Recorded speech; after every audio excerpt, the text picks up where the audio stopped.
Vincent Campbell, fiddler, is native to the Crows, na Cruacha, a deep valley in the heart of the Blue Stack Mountains in County Donegal. It's a remote place, and it has always had a life of its own, a life that grew out of the lives of the people, their beliefs and their customs, and never depended on world events. Those ways of life are now nearly extinct, the Crows nearly deserted. The few that remain here are an aging population. They were always a hardy people. Vincent Campbell recalls their history as they fade into a modern world. Well, this is what I could never believe would happen in so short a time, that a place like this that was thriving so well in my young days, that it would come to an end so fast. I suppose you could say that it was a hard place to make a living when you would look around you here. But the people were well able to make a living here. They were hard-working people. These people that put so much effort into it, to make fields, build ditches, build houses at that time. Hard-working people like that should be looked after and given something. Very little help would keep this place going, but it never seemed to have come at any stage.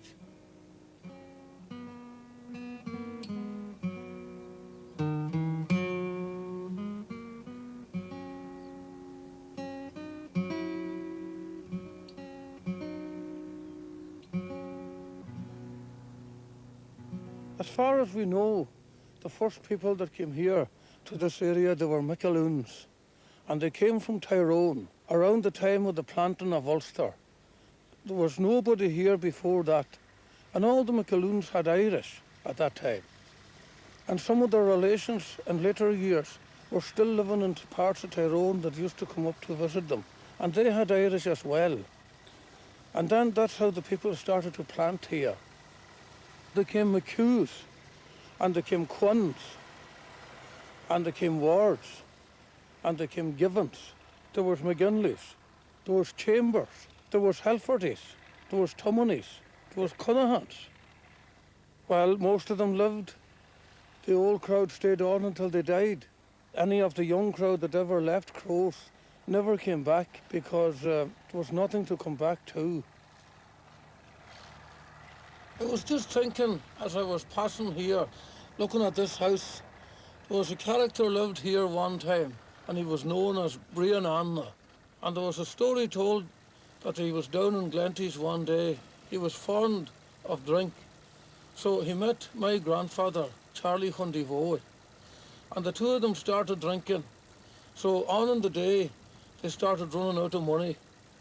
So they didn't know how they would get money, because you wouldn't get the loan of money them days, the same as you'd get today from everyone. So they told him that this man died sudden from this end of the glen. He was a very well-known figure in Glenties because he was a cartman at the time. So they said to themselves, this will be a good way of getting money. So every pub they went into, between the publicans and the ones that came in, they started giving them a shilling offerings. There was offerings on everybody nearly that time that died. So if you couldn't get to the wake or funeral, you sent the offerings on with somebody from the neighbourhood. So they started giving them the offerings, shilling offerings, to carry up to the family of the man that died. And they started drinking away. And by the end of the day, they had all the offerings drank. And they landed home with a fair drink on them. I don't know what happened to them when it was found out what they had done. But that's what they were characters, and that's what they done.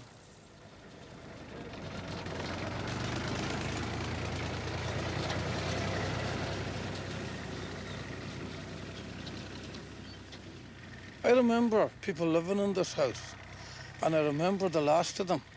But they were very well known for curses. They had litanies of curses, and I don't know how they had all these litanies, big long litanies. And they never went to school because there was no school in these areas.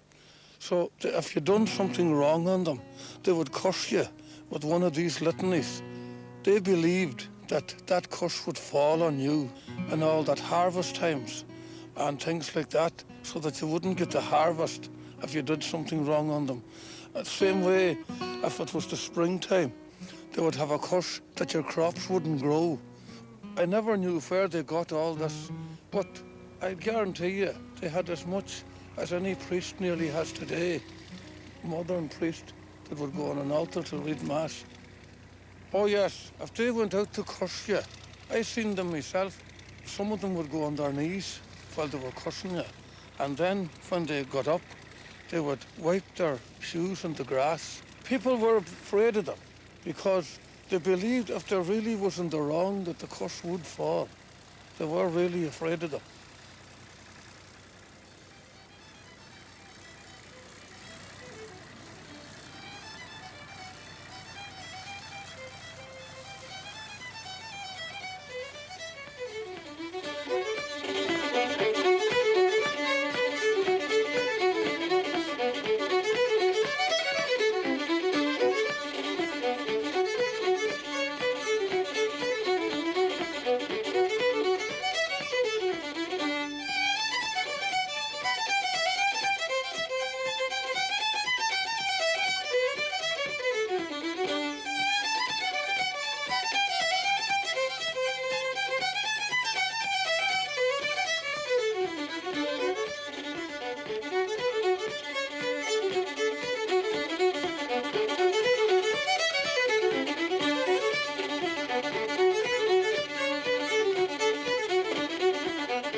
Well, I'm here now in the front of Minacahan School, and it's in a very remote part of this county.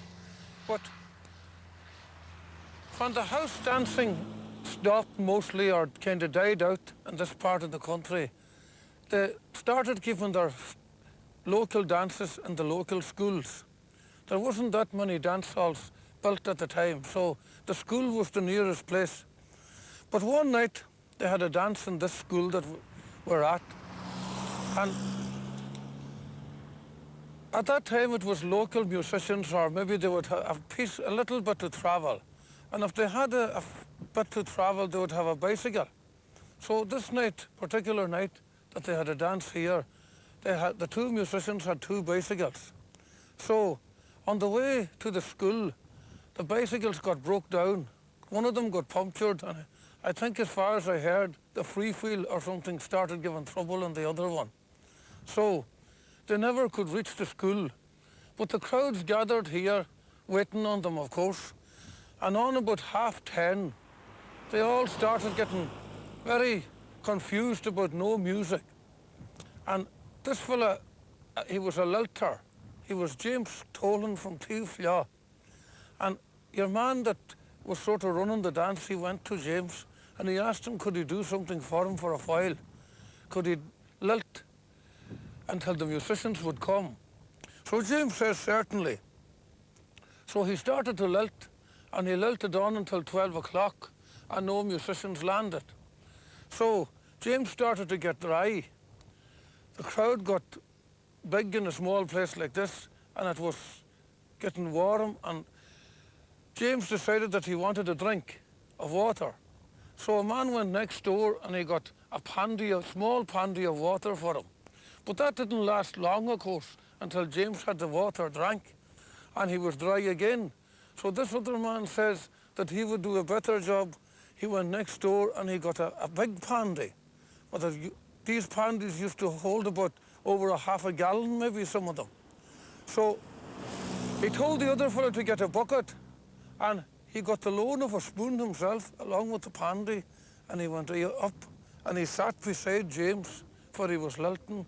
And every time James would put out his tongue, when things were getting real hot for him, your man would throw a spoonful of water on his tongue.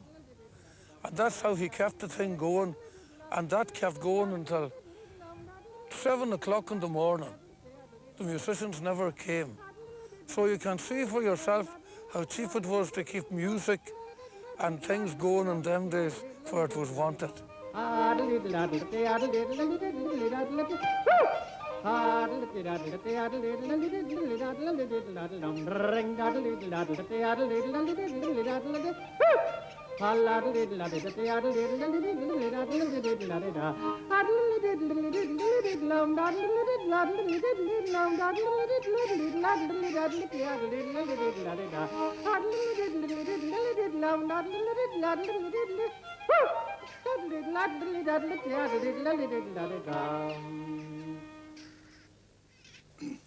I'll say it's a reel that was a fairly common reel in Donegal here, but the first time I learned the first part of it was a fiddle player from Mount Charles.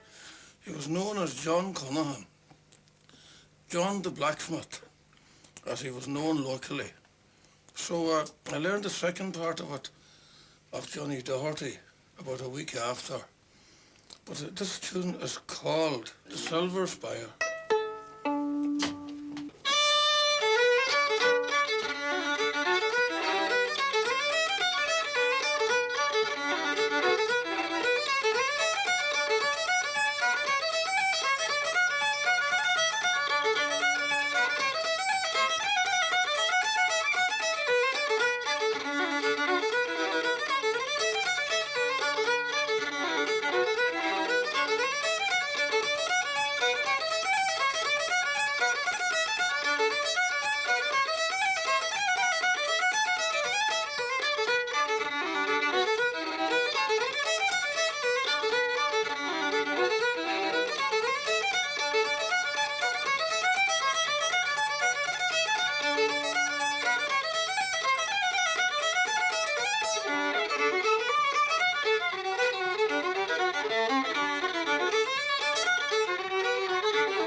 Well, this might be 80 or 90 years ago, long before I was born, but I heard it 1,000 times. It was very common to make poaching in those days, because the police were very severe on poaching making, and it was always made away on the cliffs. But there would have to be a stream there, because they wanted the water, you see. So these three men now had a run, a poaching and making, and it was almost finished now, and they were very hungry. So two of them went off, and one of them was left to look after the remainder of the poaching that was, you know, coming out of the still. They weren't long away when he heard a piper in the distance. And he wasn't musical, not very musical anyway, but the piper was getting closer, gradually, to the little hut they had, you know, a little makeshift hut, till he was outside the door. And he played the one tune as long as that, even though he wasn't very musical, he picked up the tune. Whether it struck the man was or not, I don't know. Maybe he imagined it.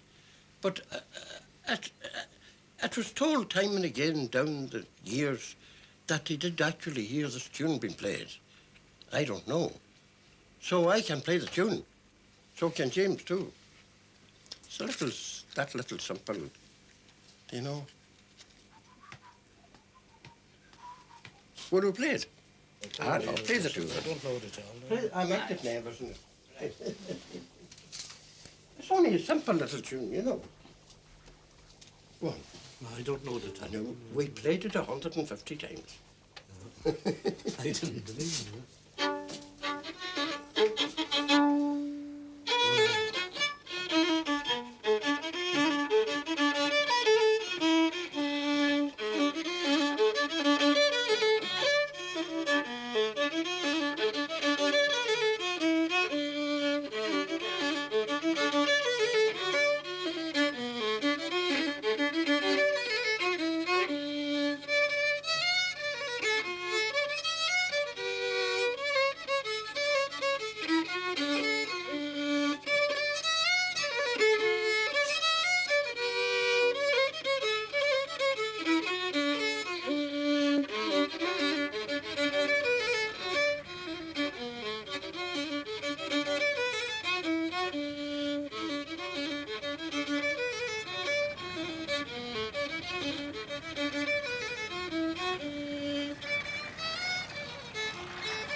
I only hope the paper won't come on me the night time we're going home.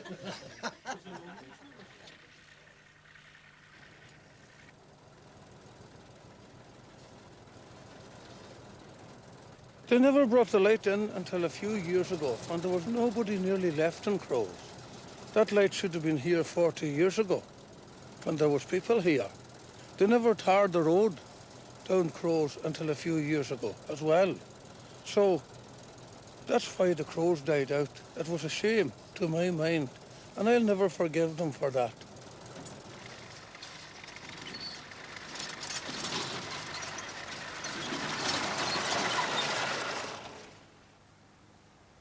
Yes, it was here, at this house here, that the co-op was long ago kept by Biddy the cook.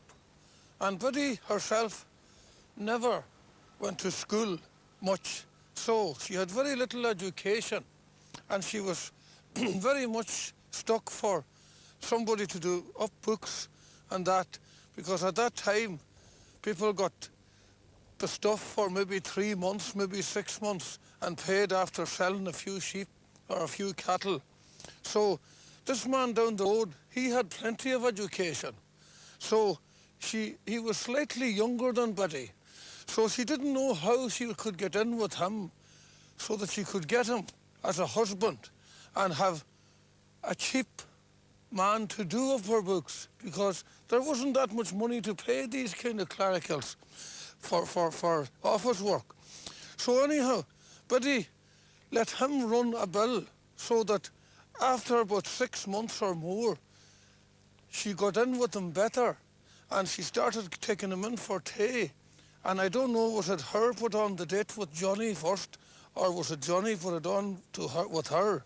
But they started, as the day say today, what we say today is doing a line. So anyhow, the line was going on, and the next thing, Biddy started packing herself up on the front here. So make her look like a woman that was expecting. So Johnny had nothing to say, only that he had to marry her. And them days they never went to the chapel to get married together. The husband would go some other way to the chapel and near cut. So Johnny took the hills here down to the chapel, and Betty went around the long road to the chapel on the horse and trap. She got the loan, by the way, of a hat of my grandmother, and she got herself dressed up for the occasion the best she could. So she was making sure, of course, that she would land in the chapel a while before Johnny, and so she did. And when she got off the trap, herself and the girl, she told the girl that she had to go around the back of the chapel for a while, and she told her to stand at the corner. So the girl did, and it was a breezy day. And the next thing the girl looked around, she seen these feathers going up in the air. So she wondered what was the cause of this, but said nothing, Biddy came back and Johnny came in and the man with him and they got married.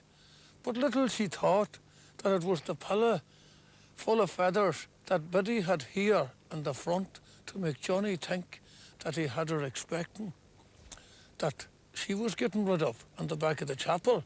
So Johnny came home and Biddy, and they lived here in this co-op, and they never had any family, of course, because Biddy was a little bit past it, even at this stage. So Johnny kept the books while she done the housework and certain amount of looking after the co-op. And that's why that co-op survived for so long a years. She had nobody to pay to keep the books, so everything went well for a long, long time.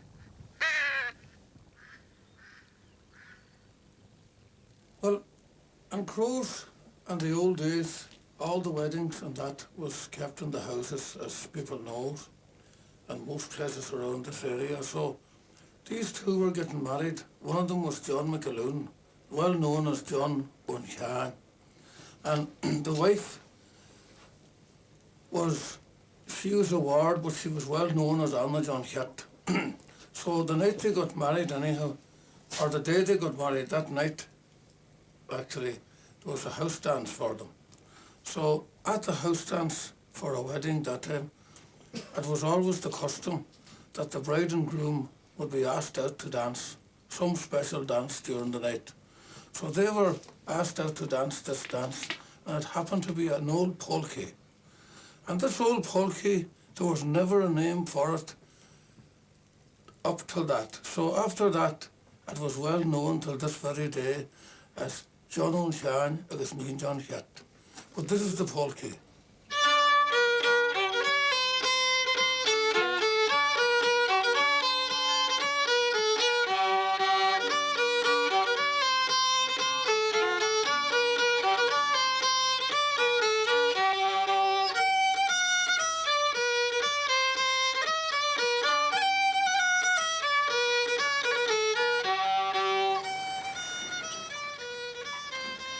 So Anna and John was called out to dance together. And that polka was ever after called as John O'Shan as Nín John Hett. So that's one of the stories about this house. Sean O'Hoy spent a few years coming to this house. And no matter, he always claimed that she was like a spring well. Every time he came again, there was new stories, new old sayings coming to her head, and he kept taking them for years. He often told me himself that he might have never got the last of them, but he got the most of them. So she had terrible memory. She had no English whatsoever. She never went to school. But when the gramophone started, there was a record came out and there was an English song on one of the records, My Lady Fair. And she used to sit down and listen to it, and she learned it. And a woman that had no English, only all Irish, she could sing My Lady Fair in English to everybody that came around. So that, I thought that was wonderful. So. Did you not hear my lady go down the garden singing?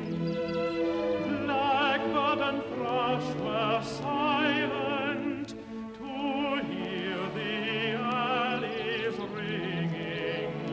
Oh, saw you not my lady out in the garden there,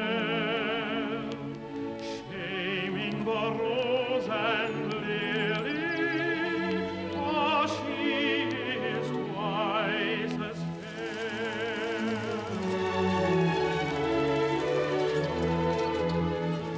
All the families that I knew in my young days, there was a big population here, and a very lively place to come into was Crows.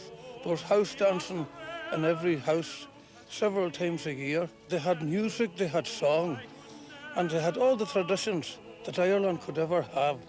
And still, the whole thing is wiped out and gone. I think it's the greatest sin of all time.